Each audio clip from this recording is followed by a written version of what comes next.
했습니다. 여러분 아침에 세수하고 거울 보시면서 나 정말 잘생겼다, 이쁘다 이런 생각 해보셨죠?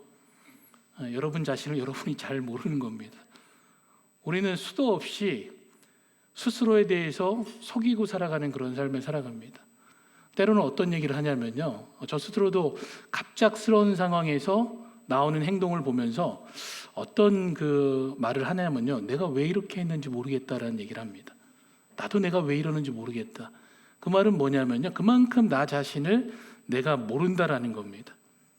그래서 어떻게 얘기할 수 있냐면요, 자기 자신을 가장 모르는 사람이 나 자신이 될 수 있다라는 겁니다. 그런데 하나님은 구조적으로 우리를 만드실 때 그런 형태로 만드셨습니다. 우리의 눈은요, 나 자신을 볼 수 있도록 만들어진 게 아니라 타인을 보도록 만들어져 있습니다. 그러다 보니까 우리를 보기 위해서는 거울을 통해서 우리를 비춰서 보는 방법밖에 없는 겁니다. 그러다 보니까 우리 자신에 대해서 잘 모르는 겁니다. 대신에 남을 잘 보다 보니까 남에 대해서는 우리가 잘 비평하고 판단하는 겁니다. 그래서 우리가 잘하는 게 뭐가 있냐면요, 이런 구조를 가지기 때문에 쉽게 하면서 잘하는 게 뭐냐면요, 다른 일에 대해서, 다른 사람에 대해서 평가하고 판단하는 것은 우리가 굉장히 잘합니다. 근데 이런 눈을 가졌기 때문에 무엇을 잘 못하냐면요, 자신에 대해서 평가하고 그 다음에 비평하는 거에 대해서 받아들이는 것을 잘 못합니다. 왜냐하면 나 자신을 내가 잘 모르기 때문에 그렇고, 또 하나는 어떤 이유냐면요, 그 얘기를 듣고 싶지 않아서 그러는 겁니다. 왜냐하면 나를 모르기 때문에 그 얘기를 인정하지 않는 겁니다. 오히려 솔직하게 말하면 뭐죠? 본인 자체에 대해서 보지 않으려고 하기 때문에 그런 겁니다. 그래서 예수님께서 어떤 말씀을 하셨냐면요, 이런 우리들에게 하신 말씀입니다. 마태복음에 이렇게 말씀하셨죠. 어찌하여 형제의 눈 속에 있는 티는 보고 내 눈 속에 있는 들보는 깨달지 못하느냐. 보라, 내 눈 속에 들보가 있는데 어찌하여 형제에게 말하기를 나로 내 눈 속에 있는 티를 빼라 하라 하겠느냐. 외식하는 자여, 먼저 내 눈 속에 있는 들보를 베어라. 그 후에야 밝히 보고 형제의 눈 속에 있는 티를 빼리라고 말씀하신 겁니다. 여러분, 이만큼 우리는 어떤 사람이죠? 자기 자신을 잘 모르는 겁니다. 그리고 우리는 스스로를 속일 때가 너무나 많습니다. 마치 외식하는 것처럼요. 다시 한번 기억해야 되는 게 있는데요, 어떤 거냐면요, 말씀을 듣는 우리의 태도입니다. 말씀 앞에서의 우리의 태도죠. 우리는 말씀을 들을 때 어떻게 되냐면요, 이 말씀을 양식으로 받아들여야 되는 겁니다. 양식으로 받아들인다는 게 뭐냐면요, 그 양식은 내가 먹는 겁니다. 내가 그 양식을 먹어야 나한테 에너지가 공급되어지고 그 양식을 통해서 내가 성숙해질 수 있는 겁니다. 성장할 수 있는 거죠. 변화도 마찬가지죠. 내가 그 양식을 내가 먹어야 뭐가 되는 거죠? 변화할 수 있는 겁니다. 그런데 자꾸 그 양식을 가지고 뭐라고 해야죠? 왜 저 사람은 그 양식을 안 먹냐라고 일하는 겁니다. 나는 안 먹고 영양실조가 걸리면서 저 사람에게는 왜 양식을 안 먹고 있느냐라고 이야기를 하는 겁니다. 그래서 우리는 끊임없이 말씀을 통해서 이 말씀이 말씀하는 그 대상이 다른 사람이 아니라 나 자신이라는 것을 알아야 되는 겁니다. 그리고 끊임없이 이 말씀을 통해서 나 자신을, 스스로를 죽이는 삶을 살아가는 겁니다. 그래서 여러분, 말씀이 양식이 됐을 때 일어나는 변화가 어떤 거냐면요, 그 옆에 있는 사람이 정말 꼴 보기 싫고 원수 같은 존재입니다. 저 사람만 없으면 좋은 그 사람입니다. 근데 그 사람은 전혀 변하지 않습니다. 여러분, 우리가 가장 크게 착각하는 게 뭐냐면요, 사람이 변한다는 겁니다. 근데 그 사람 절대 안 변합니다. 근데 무엇이 변한 거죠? 말씀이 나의 양식이 되어져 가지고 내가 변한 겁니다. 내 눈에 있는 들보가 없어졌기 때문에 그 사람을 보는데 어떤 마음으로 보게 되냐면요, 긍휼한 마음으로 보게 되는 겁니다. 그 원수 같은 사람을 위해서 뭐가 나오냐면요, 기도가 나오는 겁니다.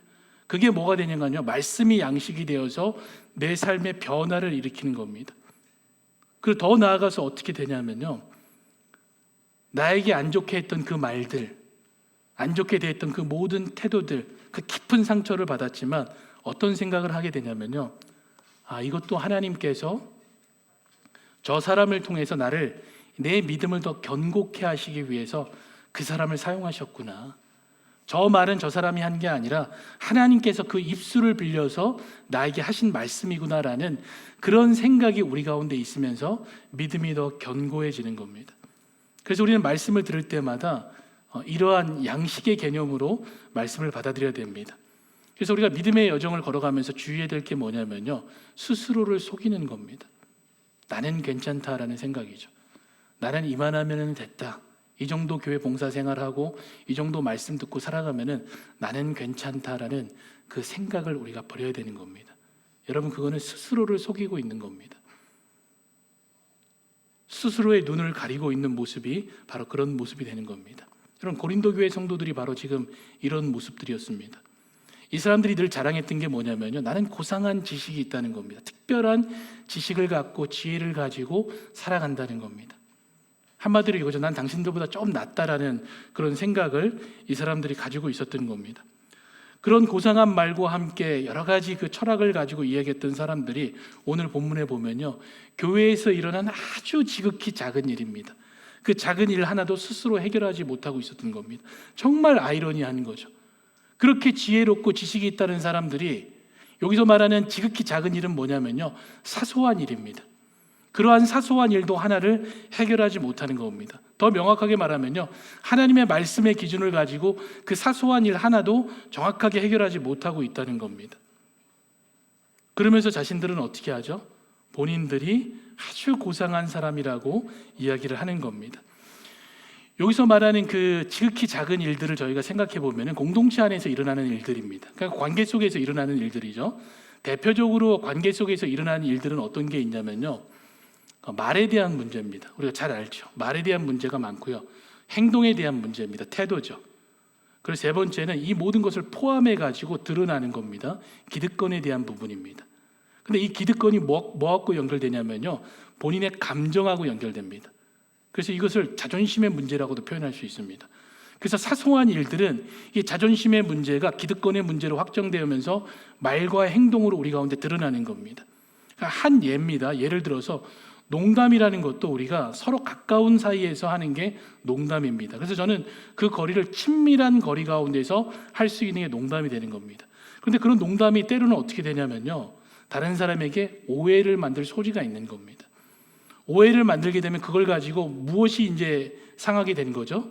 마음이 상하게 된 겁니다. 왜냐하면 그것을 감정으로 받아들이기 때문에 그렇습니다. 그러다 보니까 뭐가 되는 거죠?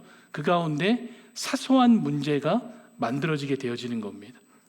그런데 여기서 이러한 사소한 문제에 대해서 바울이 무엇을 얘기를 하냐면요, 이런 일에 대해서 우리가 판단하고 심판해야 된다고 얘기를 하는 겁니다. 그 안에서 해결해야 되는데, 이 지혜롭고 특별한 지식을 갖고 있다고 얘기를 하는 고린도 교회 성도들이 이 문제를 그 안에서 해결하지 못하고 어떻게 하냐면요, 구태여하는 행동이 그 불의한 자들에게 이것을 가져가서 심판을 받는 겁니다. 여기서 말하는 불의한 자들은 누구를 얘기를 하냐면요, 그 당시에 로마 법정을 이야기를 하는 겁니다. 그래서 그것을 법정에 가져가서 송사하고 그것을 소송을 해가지고 문제를 해결하는 것을 이야기를 하는 겁니다. 그럼 먼저 우리가 질문해야 될 게 있죠. 그럼 바울은 교회에서 일어나는 문제들에 대해서 세상의 법을 무시하고 교회가 알아서 해결해야 된다, 그래서 세상의 법을 존중하지 않고 세상의 법정을 무시하는 건가, 이 질문을 해야 되는 겁니다. 여러분, 그런데 그렇지 않습니다. 바울 자체가 법정에서 본인에 대해서 변론한 적이 성경에서 있습니다. 여러 번 그 일들을 해왔습니다. 그 말은 뭐냐면은 바울 자체도 세상의 법을 존중하고 있다는 것을 바울 스스로가 보여주는 겁니다. 그래도 바울이 로마서 13장에서 보면요, 1절에서 6절 사이에 세상의 권세에 대해서 우리가 어떤 태도를 취해야 되는지를 바울이 이야기를 하고 있습니다. 그 1절만 한번 보면요, 로마서 13장 1절 말씀입니다. 각 사람은 위에 있는 권세들에게 뭐라고 얘기를 하죠? 복종하라고 얘기를 합니다. 이게 바울의 입장이고 성경의 입장입니다. 권세는 하나님으로부터 나지 않음이 없나니 모든 권세는 다 하나님께서 정하신 거라고 얘기를 하면서 바울 자체가 어떤 입장을 갖고 있냐면요, 세상의 것에 대해서 존중하라는 겁니다. 그렇다면은 오늘 본문에서는 왜 교회 안에서 일어난 이 부분에 대해서 세상 법정에서 고소하지, 세상 법정에 가져가지 말라고 하는 것인가를 우리가 찾아 나가야 되는 겁니다. 먼저 당시 시대를 생각해 보면요, 그 유대인들의 상황입니다. 유대인들은 그 유대인들 안에서 문제가 일어났을 때 랍비들이 그것을 세상 법정에 절대로 가져가지 않았습니다. 왜냐하면 그들이 가지고 있는 사상은 뭐냐면요, 우리가 하나님의 백성이다입니다. 하나님의 선민이고 하나님의 통치 가운데 있는 사람들이기 때문에 세상의 법정에서 우리를 심판받지 않겠다라는 그런 그 자존감, 어떤 그런 자부심이 그들 가운데 있었던 겁니다.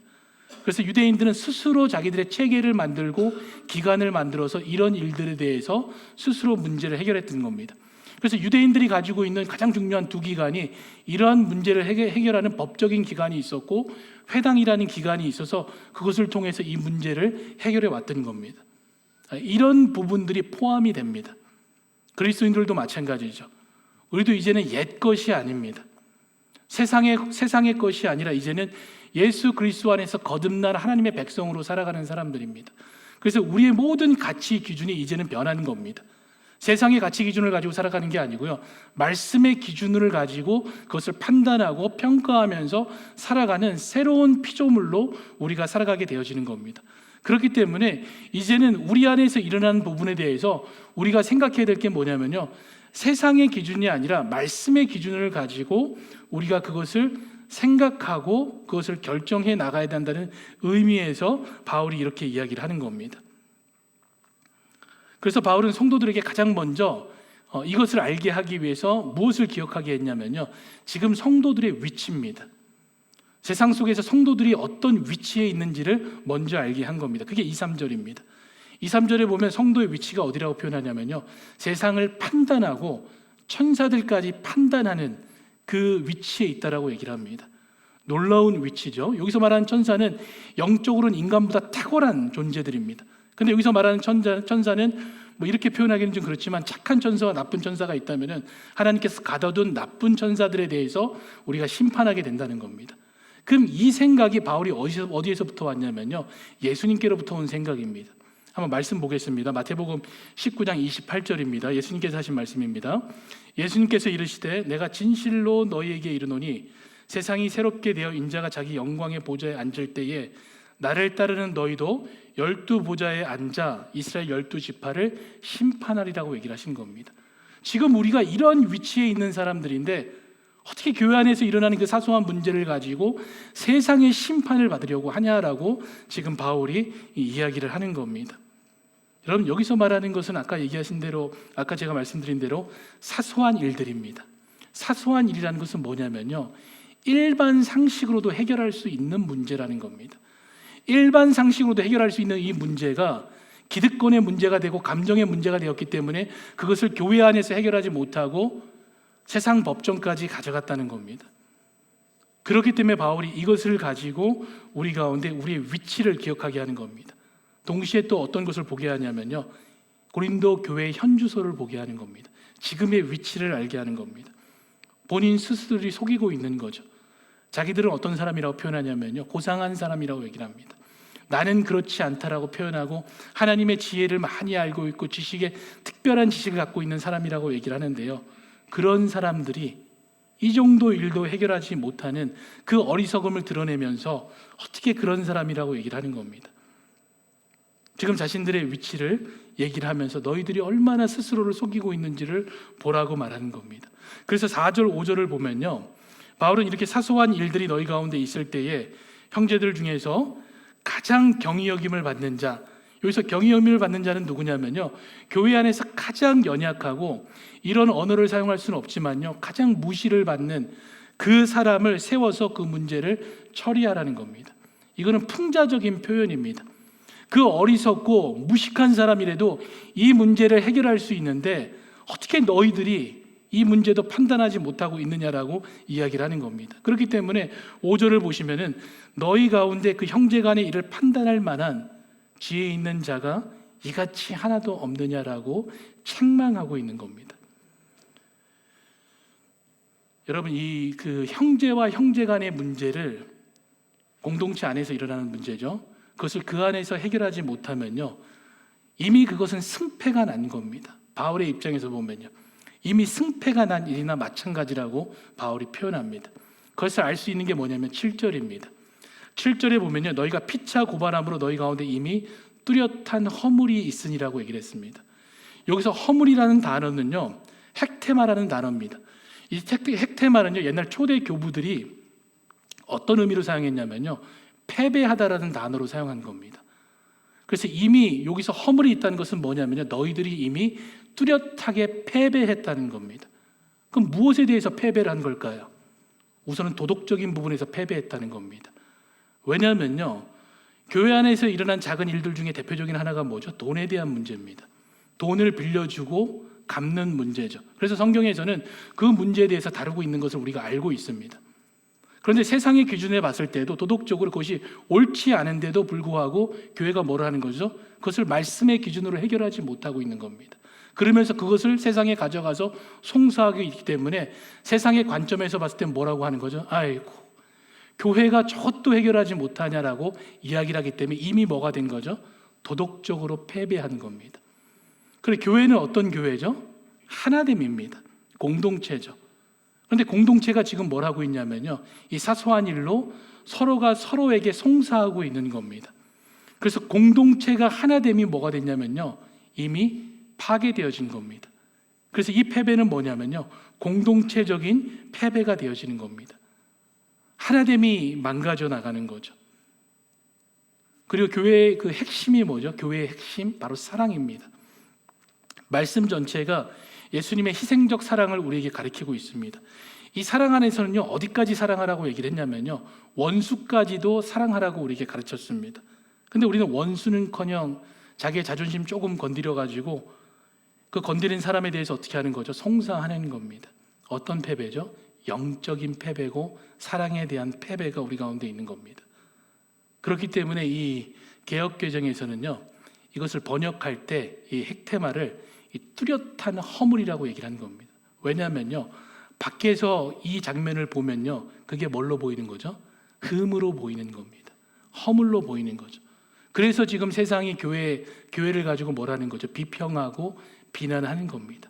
이 말씀이 지금 우리 현실 세계 속에서 현실화되어 있는 겁니다. 이러한 사소한 문제, 그리고 공동체가 해결해야 될 문제, 사랑의 말씀의 기준을 가지고 용서하고 화목해야 될 이 문제를 교회가 해결하지 못하기 때문에 세상의 관점에서 이것이 너무나도 뚜렷한 그 허물로 보이게 되어지는 겁니다. 여러분, 우리가 싸워야 될 대상은 옆에 있는 분들이 아닙니다.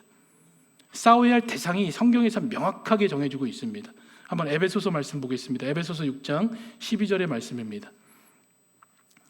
자, 우리의 씨름은 혈과 육에 대한 것이 아니요 정사와 권세와 이 어둠의 세상 주관자들과 하늘에 있는 악한 영들에게 대함이라고 되어 있습니다. 우리가 싸워야 할 대상이 명확하게 되어 있죠. 그럼에도 불구하고 우리는 누구를 지금 공격하고 있는 거죠? 형제를 공격하고 있는 겁니다. 눈이 입한테 너 왜 이렇게 자꾸 밥 많이 먹냐라고 이야기를 하는 거고, 손이 발한테 왜 이렇게 빨리 가냐, 천천히 가라고 얘기하면서 서로 뭐라고 있는 거죠? 싸우고 있는 중에 있는 겁니다. 얼마나 어리석은 모습입니까? 그래서 이것을 세상에서 보면 뭐가 되는 거죠? 뚜렷한 허물이 되어지는 겁니다. 그런데도 지금 8절에 보면요, 교회가 어떻게 하고 있냐면요, 믿음 안에서 한 형제인데도 불구하고 서로에게 불의를 행하고 서로를 속이고 있다고 얘기를 하는 겁니다. 이 표현이 어떤 의미냐면요, 사랑의 대상인 형제들에게 미워하는 마음 정도가 아닙니다. 미워하는 마음 정도가 아니고요, 오히려 적극적으로 형제를 모욕하고 악의적인 마음을 가지고 어떻게 하냐면요, 직접적으로 행동을 가하는 겁니다.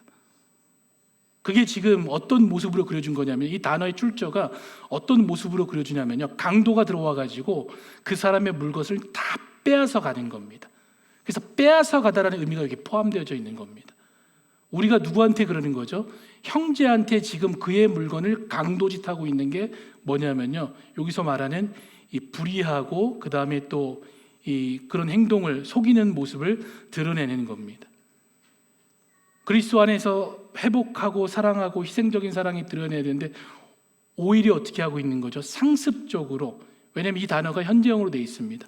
상습적으로 지속적으로 그 사람에 대해서 불의를 행하고 그 사람의 것을 빼앗아가고 모욕하고 악의적으로 행동하는 것을 이야기를 하는 겁니다. 여러분, 교회 안에서 드러나야 될 모습이 뭐죠? 그리스도의 사랑입니다. 그것 외에는 없는 겁니다. 왜 이 사랑이 나타나지 않나? 왜 저 사람은 그런 사랑을 나타내지 못했나? 이 질문 자체가 잘못된 겁니다. 왜냐하면 그 사랑을 드러낼 대상이 누구냐면요, 나 자신이 되기 때문에 그런 겁니다. 내가 왜 이 사랑으로 사랑하지 못하나? 왜 내가 이 사랑을 나타내지 못했을까? 이렇게 우리가 질문을 해야 되는 겁니다. 왜 저 사람이 이렇게 하지 못하지? 그 접근 자체가 이 잘못된 접근이 되어지는 겁니다. 왜냐하면 그리스도의 사랑은 다른 사람을 위한 것이기 때문에 그렇습니다. 나 자신 가운데 그 사랑이 나타나야 되는 겁니다. 여러분, 그 사랑은 어떤 사랑이죠? 예수님이 우리를 죽기까지 사랑한 희생적인 사랑입니다. 우리가 그 사랑을 안다면 용서하고 화목해 되기 위해서 살아가야 되는 겁니다. 그래서 여러분, 그리스도의 사랑은요, 행동입니다. 사랑은 행동입니다. 예수님께서 이 땅에 오신 그 자체가 뭐죠? 인간으로 온 그 자체가 예수님의 행동의 사랑이 그 가운데 드러나는 겁니다. 이 땅을 살아가시면서 골고다를 언덕하는 그 장면은 멈춰 있는 게 아니고요, 마음으로 있는 것도 아니고요, 입으로만 말하신 것도 아니고요, 실제적으로 걸어간 그 행동 가운데 그 사랑이 나타나는 겁니다. 뿐만 아니라 십자가에서 죽으신 그 장면도 뭐죠? 그리스도의 사랑의 행동이 그 가운데 분명히 나타나는 겁니다. 그렇기 때문에 사랑은 뭐죠? 행동이 되어지는 겁니다. 실제적인 행동으로 나타나는 것이 사랑입니다. 그 가운데 뭐가 드러나냐면 용서가 드러나고 회복이 드러나고 평화가 그 가운데 나타나는 겁니다. 그것이 바로 공동체에서 나타나야 되는 모습이 되는 거죠. 그 사랑을 또 어떻게 표현할 수 있냐면요, 사랑은 자기 자신을 내려놓는 겁니다. 이거는 굉장히 고상한 단어로 표현해서 우리가 내려놓다라고 표현하는 겁니다. 근데 실제적으로 성경이 말하는 그 내려놓음은 뭐냐면요, 자기 자신을 죽이는 겁니다. 그게 성경이 이야기하는 이 희생적 사랑의 모습입니다. 요한복음 말씀 보겠습니다. 요한복음 12장 24절에서 25절입니다. 내가 진실로 진실로 너에게 이르노니 한 알의 밀이 땅에 떨어져 죽지 아니하면 한 알 그대로 있고 죽으면 많은 열매를 맺느니라. 그리스도인의 사랑을 뭘로 표현해 주죠? 밀알이 떨어져 죽는 모습입니다. 죽어야 예수 그리스도의 사랑이 드러납니다. 그러니까 내가 죽어야 예수 그리스도의 사랑이 내 주변에 나타나게 되는 겁니다. 그렇기 때문에 25절에 보면은 자기의 생명을 사랑하는 자는 잃어버릴 것이요 이 세상에서 자기의 생명을 미워하는 자는 영생하도록 보존하리라고 얘기를 했습니다. 여러분의 인생을 어디에 투자하시겠습니까? 영생하도록 보존되어지는 그곳에 투자하시겠습니까? 아니면 잠시 정말 나그네와 같은 이 삶에 투자하시면서 내 생명을 사랑하시고 살아가시겠습니까? 우리가 영생이 보존되기 위해서 해야 될 일이 뭐냐면요, 나 자신을 죽이는 겁니다. 끊임없이 우리가 죽이는 그 삶을 살아가는 겁니다. 근데 우리는 지극히 어떤 사람이냐면요, 자기 중심적으로 살아가는 겁니다. 자신의 욕망과 자신의 이익이 가장 중요합니다. 여러분, 이 모든 것이 뭐냐면요, 이전의 것들입니다. 이전의 것들을 버리지 못한 모습이 되는 겁니다. 이제는 우리가 그리스도 안에서 거듭난 새 생명입니다. 새로운 피조물들이 되고 하나님의 자녀고 하나님의 백성이 되는 겁니다. 그래서 이제 우리는 자기 중심의 가치에서 벗어나서 예수 그리스도만 따라가는 그 삶을 살아가는 겁니다. 그게 예수님처럼 사는 삶이죠. 그래서 바울은 7절에서 어떻게 얘기를 하냐면요, 오히려 그렇게 사람들에게 불의를 행하고 속이는 것보다 차라리 불의를 당하고 차라리 속임을 받는 것이 더 낫다고 얘기를 합니다. 어떤 사람들이 나를 고의적으로 그리고 악의적으로 어떻게 하는 거죠? 모함하는 겁니다. 이 얼마나 견디기가 힘듭니까? 등골이 오싹하고 정말 내가 왜 이런 손해를 봐야 되나 이런 생각을 하게 되죠. 잠도 못 이룰 수 있습니다. 근데 오늘 성경은 뭐라고 얘기를 하죠? 오히려 그게 더 낫다라고 얘기를 합니다. 여러분, 우리가 당하는 손해가 오히려 더 복된 줄 알아야 되는 겁니다. 나 자신을 드러내는 것보다 오히려 불의를 당하고 속임을 당는 것이 오히려 더 낫다는 것을 우리가 인정하고 그 삶을 살아갈 수 있어야 되는 겁니다. 그래서 교회 안에서 일어나는 관계의 문제 가운데 예수님께서 극약 처방, 아주 정확한 처방이죠. 어떤 원리를 가지고 살아가야 되는지를 말씀을 통해서 우리에게 가르쳐 주셨습니다. 마태복음 5장 39절에서 41절입니다. 뭐라고 표현하냐면요, 예수님께서는 악한 자를 대적하지 말라고 합니다. 그러니까 싸움의 대상이 아니죠. 그 대신 뭐라고 말하죠? 누구든지 오른쪽 뺨을 때리면은, 이 말씀에서 뭐라고 얘기를 하죠? 같이 얘기를 하셔도 됩니다. 왼쪽 뺨을 내놓으라고 얘기를 합니다. 오른쪽 뺨 때리면 바로 같이 때리고 싶으시죠? 근데 왼쪽 뺨을 내놓으라고 얘기를 합니다. 뿐만 아니라 뭐라고 말하죠? 속옷을 달라고 하면은 겉옷까지 달라고 얘기를 합니다. 주라고 얘기를 합니다. 이게 예수님의 그 원리입니다. 어떤 사람이 오리를 억지로입니다. 억지로 걸어가자고 얘기를 하면은 단어적으로는 표현되어져 있지 않지만 뭐라고 표현해 드리는 거죠? 그 사람과 적극적으로 자발적으로 우리가 심리를 동행하면서 걸어가는 겁니다. 이게 그리스도인의 이 원리가 되어지는 겁니다. 사랑의 원리가 되어지는 거죠. 그리고 나서 44절에 보면요, 원수를 사랑하고 박해하는 자를 위해서 기도하라고 말씀하고 있습니다. 이게 바로 공동체 안에서 그리스도인의 삶의 모습이 되어지는 겁니다. 이 말씀을 우리가 행동으로 지켜나간다고 한번 상상을 해보세요. 이 말씀을 나로부터 시작해가지고 우리가 행동으로 지켜나간다면 분명히 사소한 문제들은 있습니다. 왜냐하면 사소한 문제라는 것은 분명히 일어나는 일들입니다. 그런데 내 자신이 이렇게 해나간다면 그 문제가 지속될 수 있을까요? 계속해서 죄송합니다, 잘못합니다, 잘못했습니다, 제가 뭔가 문제가 있었나 봅니다, 나 자신을 낮추는데 그 문제가 지속될 수 있을까요? 계속 따지는 사람도 민망해서도 못할 겁니다. 그 문제가 지속되지 못하게 되어지는 겁니다. 이 말씀이 우리 가운데 행동의 원칙으로 주어져야 되는 겁니다. 그래서 말씀이 삶이 되어야 되는 겁니다. 동시에 우리가 주의해야 될 게 있죠. 우리가 하는 말과 행동에 있어서 주의해야 됩니다. 왜냐하면요, 오늘 말씀 마지막 절을 보면요, 이렇게 공동체 가운데 불의를 행하는 자들을 어느 정도로 취급하냐면요, 9절 말씀입니다. 불의한 자가 하나님 나라의 유업을 받지 못할 줄을 알지 못하느냐라고 얘기를 하고요, 그러면 미혹을 받지 말라, 스스로 속이지 말라는 겁니다. 스스로 속이는 자들을 누구와 같이 취급하냐면요, 음행하는 자나 우상 숭배하는 자나 간음하는 자나 탐색하는 자나 남색하는 자하고 동등되게 취급을 합니다. 도적이나 탐욕을 부린 자나 술 취한 자나 모욕하는 자나 속여 빼앗는 자나 다들 어떻게 취급하고 있죠?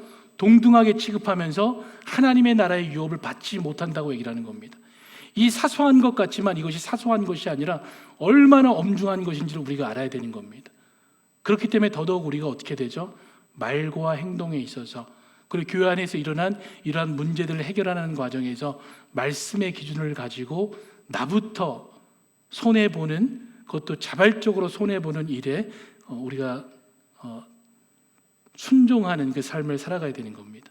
그러면서 동시에 여러분들이 이 말과 행동에 있어서 항상 생각해야 될 질문 3가지가 있습니다. 어떤 거냐면요, 주보에 항상 적어놓는 부분인데요, 주보 안쪽을 보면 5가지로 해놨는데 3가지만 제가 말씀을 드리겠습니다. 모든 말과 행동을 하기에 앞서서 기억해야 될 5가지 질문입니다. 이 중에 3가지만 얘기를 하면요, 이 모든 것이 하나님의 영광을 위한 것인가 여러분이 먼저 생각하셔야 되는 겁니다. 2번째는 뭐냐면요, 이것이 정말 세상 사람들로 봤을 때 교회의 덕이 되는가를 생각해야 되는 겁니다. 뚜렷한 허물이 되는 것이 아니라 정말 교회의 덕이 되는가를 생각해야 되는 겁니다. 그리고 하나는 뭐죠? 이 공동체를 하나 되게 하는가, 나의 말과 행동이 이 공동체를 하나 되게 하는가 여러분이 생각하셔야 되는 겁니다. 그랬을 때 어떻게 되죠? 이 공동체 가운데 하나님의 나라, 또 하나님의 원리, 하나님의 기준이 바르게 세워진 공동체로서 우리가 건강하게 살아갈 수 있게 되어지는 겁니다. 그래서 여러분, 기꺼이입니다. 기꺼이 손해보는 데 동참하시기 바랍니다. 그리고 기꺼이 희생적인 사랑을 하는데 동참하시길 바랍니다. 그럴 때 하나님의 사랑이 이 공동체에 반드시 나타나게 되어집니다. 우리 같이 기도하겠습니다. 하나님 감사합니다. 우리가 이 땅을 살아가면서 혹여나 스스로 속이고 외식하는 자로 살아가지 않게 하여 주시옵소서. 쉽게 미혹되어서 나는 그렇지 않다라는 그 자만함과 오만함 속에 살아가지 않도록 이 말씀으로 가르쳐 주시옵소서. 그래서 하나님, 이 공동체를 위해서 스스로가 희생할 수 있도록, 손해를 보더라도 하나님의 사랑이 나타날 수 있도록 그 삶을 살아가는 믿음을 우리에게 허락하시고 그 믿음의 여정을 걸어갈 수 있도록 축복하여 주시옵소서. 하나님, 우리의 위로는 오직 하나님께로부터 오는 그 말씀의 능력에서 있는 줄 압니다. 위로받는 대상을 사람의 말로 여기지 않게 하시고 오직 하나님께로부터 오는 그 위로 가운데 만족하고 감사하며 살아가는 그 삶을 살도록 축복하여 주시옵소서. 감사를 드리고 우리 주 예수 그리스도의 이름으로 기도드립니다. 아멘.